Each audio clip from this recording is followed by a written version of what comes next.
Well, well, well, if it isn't my favourite time of the year, FIFA season. And you know me, I hate FIFA, alright? These games suck, and I would never play them. Wait till you see the... No. And so I hear you say, Davo, why do people buy the same game over and over again every year? Because we all hate ourselves, that's why. If it weren't for football having yearly transfers and database updates, surely there could be no way that EA keeps getting away with this. Unfortunately for us, they're going to keep getting away with it, and with no real competition in the market, nobody's gonna stop them. The fact that EA just keeps serving up pretty much the same thing every year with little regard to any innovation or improving the game shows that this isn't a franchise made for football fans or sports simulation enthusiasts. It's an annual cash grab for them. And FIFA 19 is no different to its predecessors. There's little change to the gameplay and the overall visual and atmospheric quality of the game. And when you look at this game side by side with FIFA 18, it's pretty disappointing to see what EA have charged us $80 for. In terms of gameplay changes, well, there's not really a whole lot to talk about. The game engine is the same as the last few iterations of the game and there really aren't many substantial changes. However, there are a few tweaks and differences, one being the fact that the ball is practically made out of rubber when you're defending. Making defensive tackles is daunting because you have no idea where the hell it's going to end up half the time. Defending is once again absolutely woeful. They have no idea how to position themselves, manage to get beat in the air by players half a foot shorter than them, and for some reason EA decided to drop 10 pace off every defender in the game. It is so ridiculously easy to just go straight up the middle of the pitch on this game. Defenders are even worse at coping with through balls, even really basic ones through the middle. Goalkeepers aren't much better. I don't know how, but EA somehow managed to make the goalkeeping AI worse every single year. It's like they have hired someone specifically just to make them slightly worse and worse every game, just to appease people who complain that they can't score 10 goals every match. Since FIFA 18, this franchise has become an absolute goal fest, and EA's flat out ignorance regarding how bad defenders and goalkeepers are shows that they clearly don't care and obviously want the game to just be a goal fest. I don't really care as much about Ultimate Team as I do Career Mode, but from a first glance it appears to be exactly the same as last year.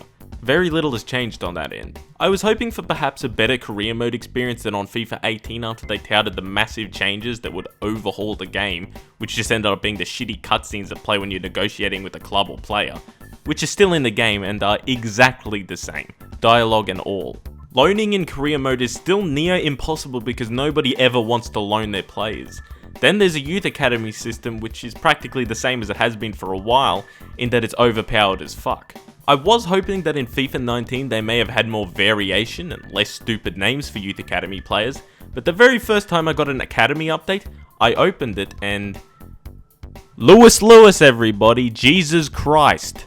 Look at him, he's 17 years old. You wouldn't know that by looking at him because he's fucking bald. Oh, never mind, Lewis is an absolute beast.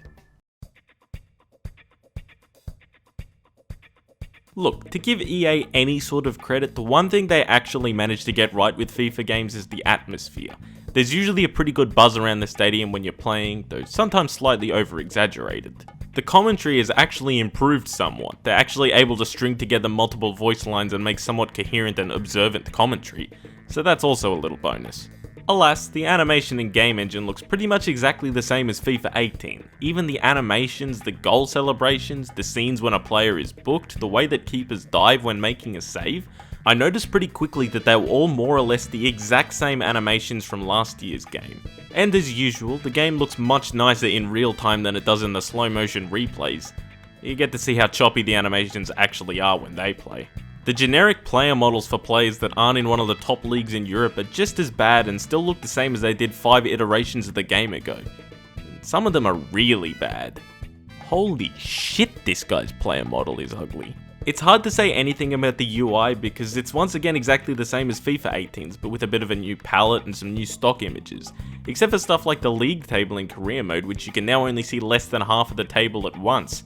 A great example of EA implementing a change that is unnecessary and bad.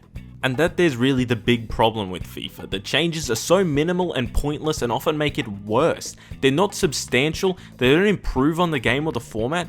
It's quite clearly becoming a lazy annual cash grab for EA rather than a game created for football and sports simulation fans. So why is FIFA popular? Why do so many people still buy it? The answer is pretty simple. It's the only option. EA have all the licensing for the clubs, the competitions, the kits, the everything, and plenty of it is exclusive to FIFA. They have market control, and it's pretty much the only option out there for a controllable footballing sim. I mean, let's be honest, we're not going to go out and buy Pro Evolution Soccer because that's made by Konami, and they're even worse than EA. The problem that arises when a company has total market control is that they can just do whatever they want, as much, or in this case, as little as they please. EA can get away with making pissant updates and practically releasing almost the exact same thing every year because we have no other options. Nobody else is going to pay for that licensing and exclusivity and give EA the kick up the arse they desperately need. So unfortunately, it's probably going to stay that way. And due to the nature of football and how it changes from season to season, they're going to keep getting away with this lazily strung together annual franchise, and us dickbags are just going to keep buying it. But we made those shittily animated cutscenes every time you negotiate a transfer on contract in career mode, so that makes up for us not changing literally anything in the next game. That kind of ridiculous logic can fly because nobody else makes a game near to the scale of FIFA. And that makes me mad. And angry. It makes me mangry. I'm so mangry because they just keep getting away with it. So come on now, EA. Let's start making some substantial updates to FIFA. Give me more worthwhile updates to the game engine, let me see the entire league table in career mode, and let me have a custom Whooper badge in Ultimate Team. And more importantly, fix this guy's player model. Like, holy shit, please fix this abomination.